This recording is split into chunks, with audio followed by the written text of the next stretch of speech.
Thinking about reselling used Barbie dolls? Do you have some Barbies you need to sell? I have tips on how to identify, photograph, clean, post, and package your dolls. My tips will help you save time and make the highest profits possible. If this interests you, stick around and let's hang out.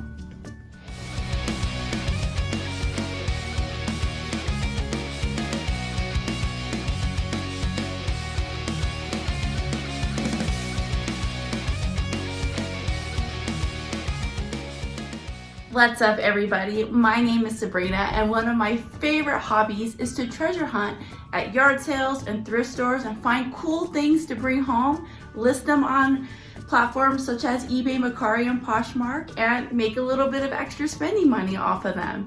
My YouTube channel is all about that journey, and you know, I'm not a Barbie expert in any way, shape, or form. I am not a Barbie collector. However, I did love Barbies when I was a little girl. Actually, it was more like I was obsessed. So I know a lot about the Barbies from the 90s era. So I do know a little bit based off experience, but I will tell you, I am really good at reselling Barbies. I sell lots of them and I sell them fast. And in this video, I just kind of want to share with you my tips and tricks on how I do that. So it's really rare that I sell Barbies that are new and in their original packaging. And the reason for that simply is because normally the cost is just too high and they're more expensive to ship. So if I could buy a bunch of loose dolls for bulk for a very low price and I can ship them very easily and very cheap, they do have a higher profit margin for me, and that's just the experience that I've found. Is this always the case? No. I have definitely sold Barbies that are new inside their boxes and have made decent profit off of them. And with that said, this video is focused on reselling used or loose dolls such as these, the kind that are no longer in their boxes or their original packaging. So let's just jump right into it. The very first step is to identify your doll. How else will that collector who's out there looking for this doll find your listing? Now, is it possible that they could still find you? Sure, but it is gonna take a lot longer for that buyer to come around because people are searching by doll names, and whoever is listing the same doll out there that does have the name, they're the ones that are going to get the sales first. Also, if you don't identify your doll, how will you know what it's worth? How will you know what to list it as? If you don't know the doll, you're going to have to list it low, and you're probably going to be leaving money on the table. So you're probably saying to yourself, okay, Sabrina, I get it. I need to identify this doll. Tell me, how do I do it? Well, unfortunately, there's no easy answer to this question. Some of the dolls are very easy to identify and some of them can be very hard. Now, I'm going to explain to you why. Just because you buy a Barbie from someone, maybe at a yard sale or a thrift store, and it's wearing a particular dress or outfit, that does not mean that that doll came with that dress or outfit. So I definitely wouldn't rely on searching for this doll based on what it's wearing. Now, sometimes you can kind of tell if it's wearing the right outfit based off of its accessories, like any sort of jewelry or the hairstyle. You can kind of tell that it flows together and it just seems right. And a lot of times you can just tell right off the bat, it's definitely not wearing its original outfit.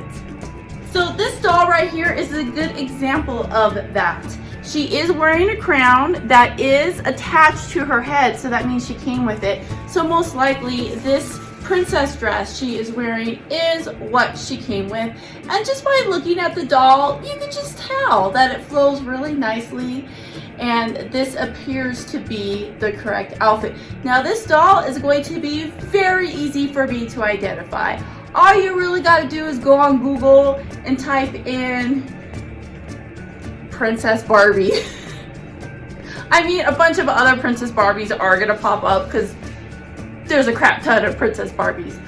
But you can narrow it down by maybe saying like pink dress or like sparkly dress, and you're gonna find it. It may not be the first thing that pops up, but if you just kind of look through a little bit, you will be able to identify this doll.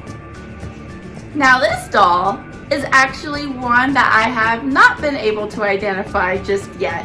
I haven't really put too much effort into it, so I know I'll be able to figure it out, but just trying to like search very quickly, I wasn't able to. So this outfit that she's wearing looks like it could go with her, but it may not go with her. So as you can tell, this one is going to be one that's going to be hard to identify. And not only that, there's nothing that really like stands out too much about this outfit. Like she's not wearing like a vet or a doctor or like a character or something. Like there's nothing about this outfit that really stands out. I mean, if you put in like Barbie pink and purple outfit, you're not gonna find it. So I'm gonna have to dig a little bit more deeply, and I will talk a little bit more too about these dolls. If you look on the back of her head, you see where it says 1990 Mattel. You know, there's a lot of dolls out there that look like they're Barbie, but they're not. And if they're not Barbie, you cannot use the title Barbie in the description. You cannot use Mattel in your description or your title. So you need to confirm that this is indeed the Mattel Barbie brand. Now the other piece of information we see here is 1990. That does not mean that she was made in 1990. And this is a huge mistake that I see so many people making when they're trying to sell Barbies. They look at the back, see a year, think that is the year that this Barbie is from, but unfortunately it is not. That is now, like I said, I'm not an expert, but I believe that means that is the year that the mold of that Barbie was made, if that makes any sense. So if reselling Barbies is something you're really planning on doing long term, there's a few things that I would consider taking a little bit of time to learn. And one of those things is going to be their faces. Now, every generation of Barbie has a particular look. And if you can learn that look, you'll be able to tell right off the bat what generation that Barbie's from. So when you're trying to go to identify the doll, you'll be able to narrow down, I know that this doll came out in the 90s. So that will help you in your search. Now, like it's very easy to learn if you look at them and study them. Like for example, I'm just gonna show you 3 different types of generations here. So this doll in particular, she is from the 80s. So take a look at her face. This doll right here is from the 90s. This one right here is from the 2000s.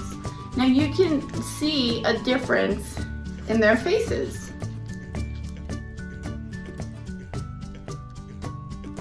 Another thing that you should really take some time in learning is the names of Barbie's siblings and her friends. Now, not every Barbie is named Barbie. She does have friends and family. And a few examples of that are her siblings, which are Skipper, Todd, Stacy, Callie, Chrissy, and Chelsea. And she also has friends such as Teresa, Cara, Tracy, Kara, Kayla. And that goes back to helping me identify this doll right here. This is Teresa, and I know that this is a Teresa doll. Now, based off those 2 things that I told you that you should take some time to learn, I now know that this face is a doll from the 90s. And I do know that Teresa is her friend that has a little bit of color to her. I'm not 100% sure what her nationality is, but the fact that I am Mexican, I always just assumed that Teresa was Mexican because I was able to relate to her. So I mean, she's probably Latina, I'm not sure, but you know that by her looks that this is a Teresa doll from the 90s. So that is really going to help you find her when you're trying to identify this doll. So I have spent a good deal of my life I'm trying to find a good Barbie database for identifying these dolls. Now, I actually ended up finding a really good one online. I'll go ahead and put the link to it in the description below. It just has a lot of ads, but it's pretty good. I invested about 20 bucks into a collector's encyclopedia book for Barbies. So this is the book that I chose. Now there's so many different books and catalogs out there. This is the one that I picked out. This is dolls from 1972 to 2004, and for the most part that's normally around the time eras of dolls that I list the most. So that's why I decided to go with this book. Now this book has been very helpful and I really like it. However, it does not list all the Barbies. Like there's some Barbies that I couldn't find in here. So I do feel a little bit embarrassed to admit, but I didn't notice that this was Barbie exclusives, which would explain why I couldn't find all the dolls in it. After doing some more research, this seemed to be a pretty good book. It's called the Barbie Doll Photo Album, but it is pretty expensive. The cheapest I was able to find it was $75, but it looks like they average from about $95 to $150. So another thing that's really cool about this book is it gives you like information about the dolls, and it also tells you what stores they were sold at, because a lot of Barbies are exclusive to certain stores or certain places. Another suggestion I can make is join a Facebook group. There are so many collectors out there and so many people that have so much knowledge on Barbie. I do think that if there's certain things that you're just really struggling with, you cannot identify this doll to save your life, go join one of these Facebook groups, take a picture of it, and ask. And at the end of the day, like it's not happening, I definitely say stop. You don't want to invest too much time. Trust me, I have wasted so much of my time trying to identify a Barbie that I don't ever identify it, or maybe I do identify it and just find out that it wasn't worth that much and I just wasted so much time. So if you cannot figure out the Barbie, what I do is I will bundle up all the Barbies that I don't know or don't feel like wasting the time searching for. Sometimes you can just tell by a Barbie, I really don't think that this one's going to be worth much. Just bundle those all together and sell it as a lot. And they do sell, and they do sell really good on Mercari actually. Normally what I like to do is I like to put 9 together, because 9 dolls are what fits perfectly inside a regional A priority mailbox. So it's just the most price efficient way just to ship the 9 together. So now that your doll has been identified, the next step is to take some totally awesome photographs. The key to selling these loose dolls on eBay is to make them look beautiful in your pictures, because you are going to have competition with other sellers. You want your doll to look nice. You want it to look as new as possible, because most likely it is going to be purchased by a collector, and maybe it's someone who doesn't need to purchase it new in the box because they're planning on keeping it on display on a Barbie stand anyways. I take all of my pictures inside of a light box, and if you don't have a light box, I definitely recommend getting one, but if not, you should try to find a place to take the pictures with a plain white background. I suggest cleaning up your Barbies, dressing them. If you have a doll that's nude, put some clothes on her. Even if it's not the right clothes she came with, trust me, they just sell much better. And I'm not exactly sure on this, but I do think that if you are selling a doll that's naked, I think that there's some sort of like feature where if someone clicks on it, they have to say that they're like 18 or over or something like that to view it. That's happened to me once. I don't know too much about that though. And when you're taking photos, take them from all angles. You can never have too many pictures. Well, actually, I take that back. You can have more than 12 pictures when it comes to eBay. That's too many pictures. But use up as many of those 12 pictures as you possibly can. Take close-ups of their face, take a look behind, their sides, their arms, their feet, their legs. You know, take a picture of the back of the head that shows this is a Mattel brand doll. Take as many as you possibly can. And if there is any small little flaw at all, include that in the picture, because you got to remember collectors are going to be purchasing this from you and they are going to be picky. So check out these two dolls. Their hairs aren't necessarily beautiful, right? I would never ever post dolls that look like this, ever. Just to show you a couple of examples, like let's just say I just comb it regular with a comb.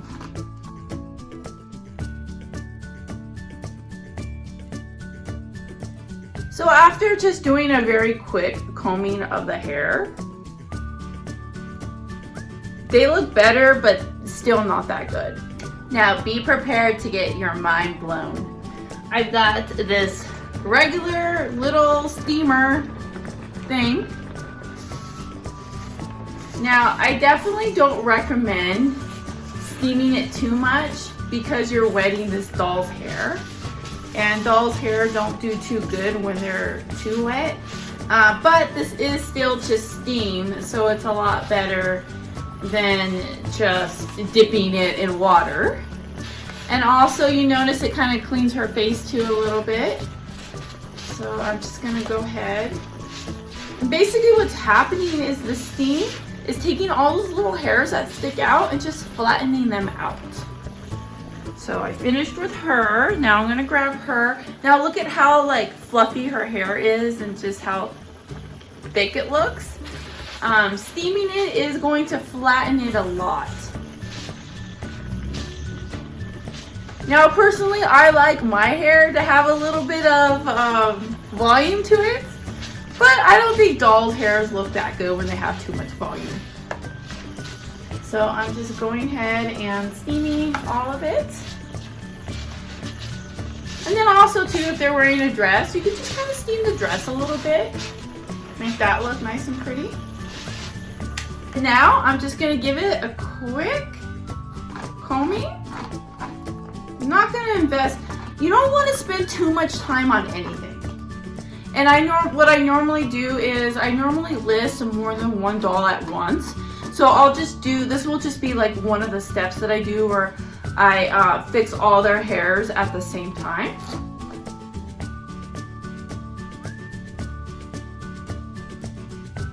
So check it out, my friends. It looks so much better, especially on the back. And I don't know why her boob keeps hanging out. This dress is not flattering on her.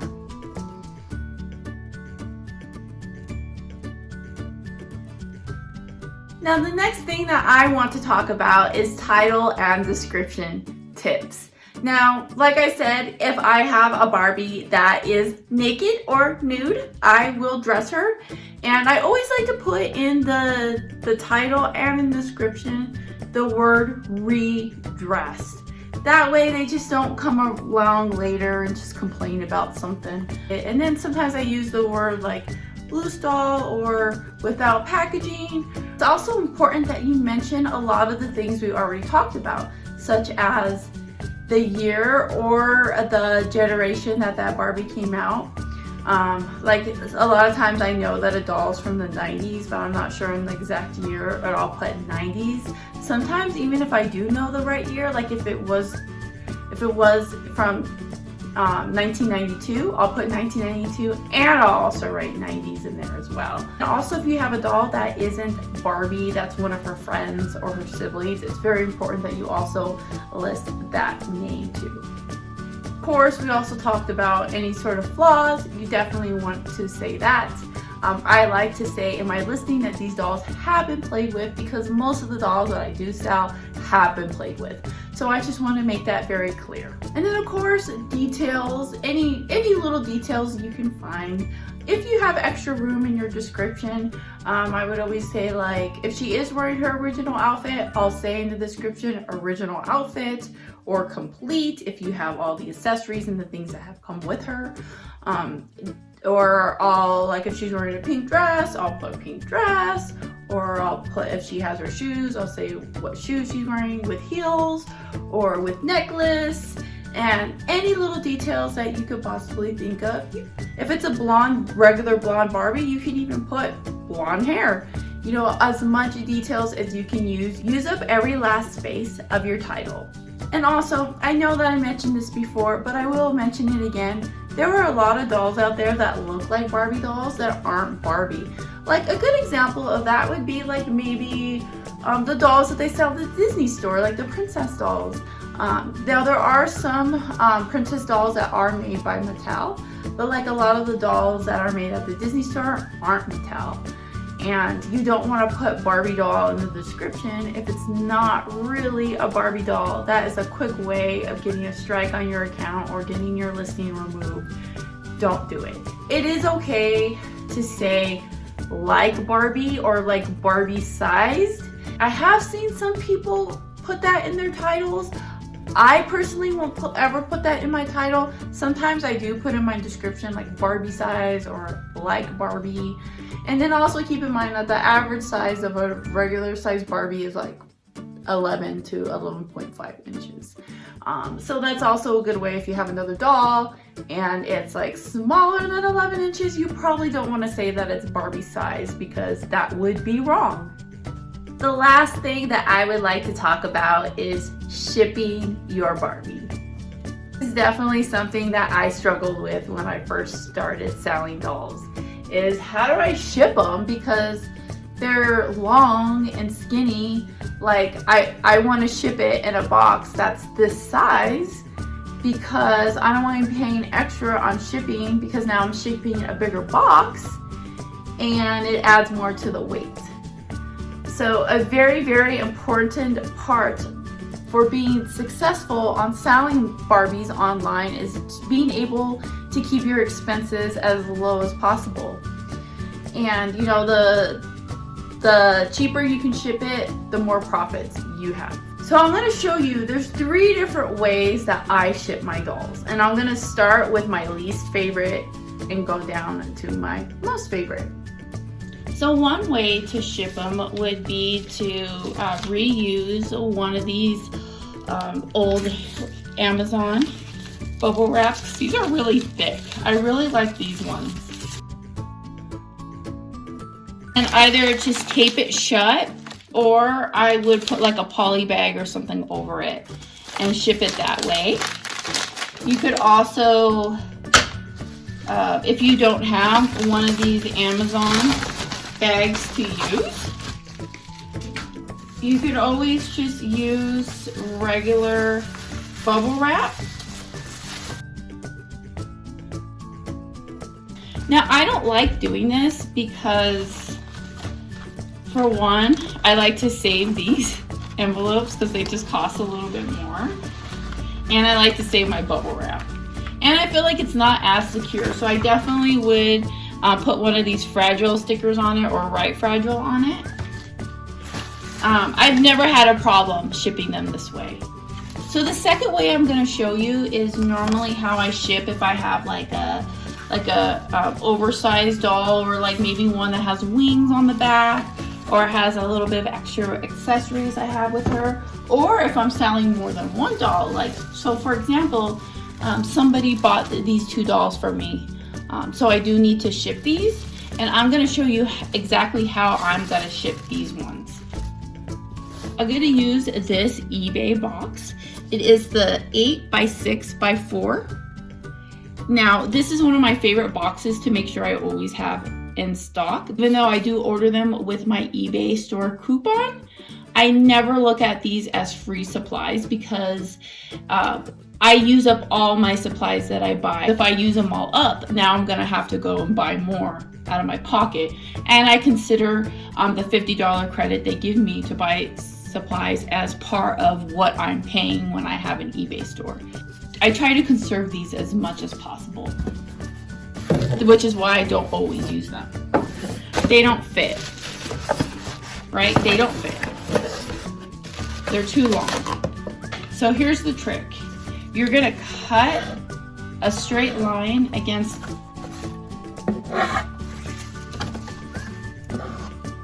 all four sides. So I'm gonna go ahead and cut.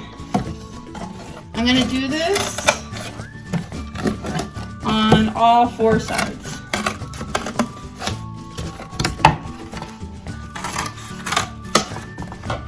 All right, and then once I cut,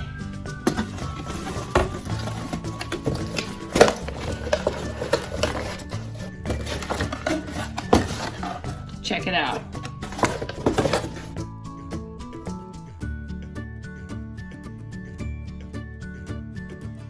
And then I always wrap my dolls inside these these clear plastic bread bags that I get from Walmart. And every time I showed you my trick with the steamer with their hair, so after I take the pictures, they go straight into these bags. So this is how I store them, is in these bags. And then of course I'm also going to ship them too, because this protects them. If something happens to this box, the dolls will be protected because they're in the plastic. And then I always include my little thank you note.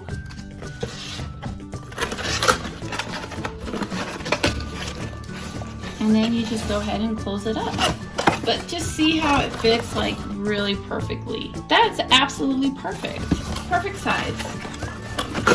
And this will come out to under a pound.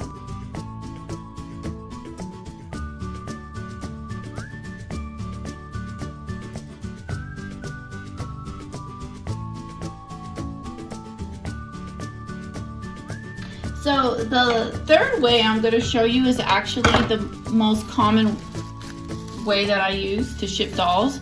So basically what I do is I just get like a piece of cardboard like this, and I normally just cut it out from a huge box that I have lying around, like a free box, because most of the things that I sell are little items. I don't sell very many big things. So I really don't have any reason for holding on to big boxes other than using them to cut them down to make smaller boxes. So that's basically what I'm going to be doing here. And I know that this is probably going to look a little bit ghetto. It's going to look a little bit ghetto, and but who cares? So basically what you'll do is you'll cut a box down and fold it into a triangle like this. And typically the size that you're going to want to cut, this one is a little bit smaller than what I usually use, but I think it's going to be like 12 by 11 would be a good size. And then put it inside one of these. You're gonna close it up. You're just gonna tape around it. And then you have this custom box. And then sometimes you can stick like a little bit of like stuffing inside here, like just like paper stuffing. And then once it's packaged in that, I use one of these poly bags. This is a 19 by 15. I do normally use these for like shipping stuffed animals, or maybe like a puffer jacket or something like that, or like bed sheets or something. But I also use these for shipping my Barbies when I put them in those boxes. So what I will normally do is I'll just fold it in half, cut it, so now I've got two bags, and once it's like this size, I just take this box, put it in here, tape it up, shut, and you're good to go. This is what it looks like in the end. It'll look just like this. Now I know it doesn't look perfect, but you know what? It gets the job done. And the cost for packaging on this was like next to nothing. Like, I don't know how much I spent on these poly bags. I want to say that they're like $0.25 each. I'm just guessing.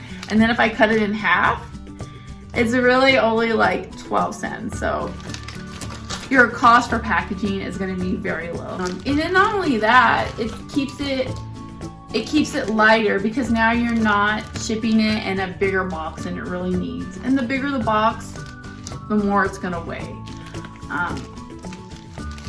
The only thing that sucks about this is it does take a little bit of extra time, but once you do it so many times, it becomes really easy and you can do it very quickly. In conclusion, if a new reseller were to ask me, do I recommend they get into the market of selling used Barbies? I would say yes, if you enjoy it. Because to be honest, it's hard to find ones that are worth a lot of money, and it can be time consuming. So it's got to be something that you actually enjoy doing. And there is some money to be made in doing this. I've made a lot of money myself by selling these. Selling Barbies makes me feel like a kid because I'm able to play with them again. I'm able to dress them, comb their hair, and it just makes me feel good. It makes me feel young, and that's why I do it. I am a new channel. I make videos all about thrifting and reselling and showing you what's sold and giving you some of my tips. So if you are interested in watching some of my other videos, definitely please go and do it. And do all those super nice things like, comment, subscribe, because like I said, I am a new channel and those things help me out so much and they are greatly, greatly appreciated. So thanks again for hanging out with me, and I will see you next time. Bye.